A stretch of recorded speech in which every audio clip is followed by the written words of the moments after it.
Hey fellow fitness fans, it's Friday Food and Fitness. I'm just going to try to say as many words as possible with the letter F. Anyway, not that many. I'm Gail and I'm here to talk to you today about something that keeps many people from reaching their fitness goals, especially mothers, and that is consistency or lack of consistency. The reason I believe in my heart, from my own experience personally and with my experience with others who I help, who I coach, is that the reason it's so difficult to create that consistency is because working out, exercising is not treated like other tasks, other jobs that you have in your life. For instance, every day you get up, if you have a job outside of your home, you set an alarm and you have to get out of bed and you take a shower, hopefully, and you get in your car or you get on the train and you get to work. And you know what time you have to be there. You usually know what time you're going to leave, what time you're going to catch the train home, or what time you're going to get in your car. It's set. It's a schedule. You understand it. And so, of course, things change throughout your week, sometimes month or year. You take vacations, or you have business meetings, or you get sick and you can't go into work.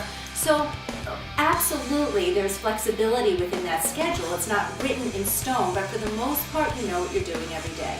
That's how it has to be for your fitness. If you value it, if you value the result of putting the time in a little bit every day, and it's as important to you as, let's say, the money that you'll receive from going to work each day, then you will do it the way that I'm proposing to you, because you'll be able to relate to that. It's so part of your life. So I'm making a bigger deal out of it than it really is. It's so simple, because all it requires is a blank calendar and a little bit of forethought.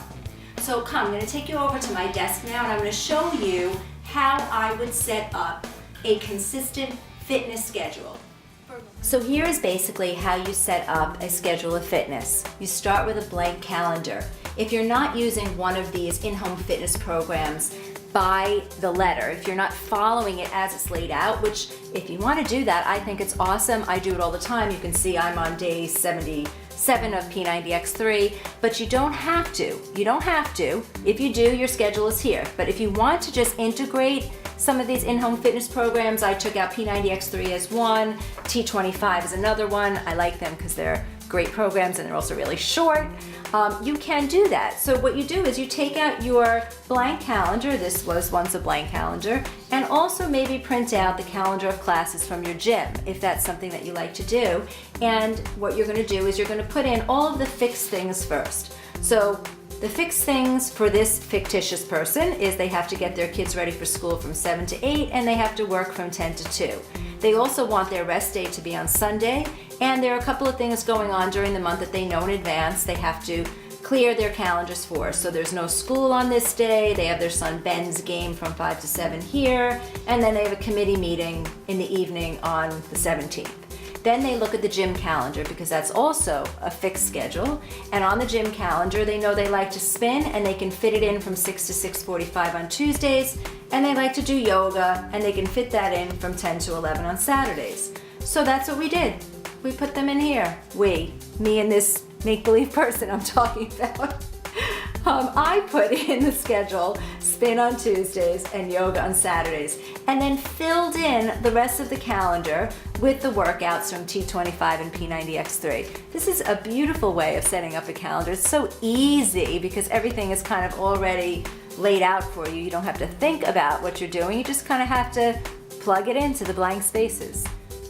Now, the whole idea behind that example that I just gave you with the calendar is that you want to create a lifestyle of health and fitness. Not just a once in a while I take a walk and another week I'm going to just do 3 classes at the gym and then the following week I'm going to go on vacation and fall off the wagon, or I might get a cold and so then when I get back to feeling myself I won't know what I'm doing. You don't want that to happen, and I'm sure a lot of you are thinking right now, that happens to me all the time. But if you had a schedule, just like you have a schedule for work, you will stick to it. You're much, much more likely to be consistent because like with work, You're not gonna say, oh, I was sick last week with a cold and now I'm never gonna go back to work again. You know what you have to do. You have created this habit in your life. And so that's what I want for you, because this will help you to reach your goals. This is the only way that you will really and truly find success and be healthy and happy lifelong. That's the point. So happy Friday Food and Fitness, everybody. I hope that this tip was helpful for you.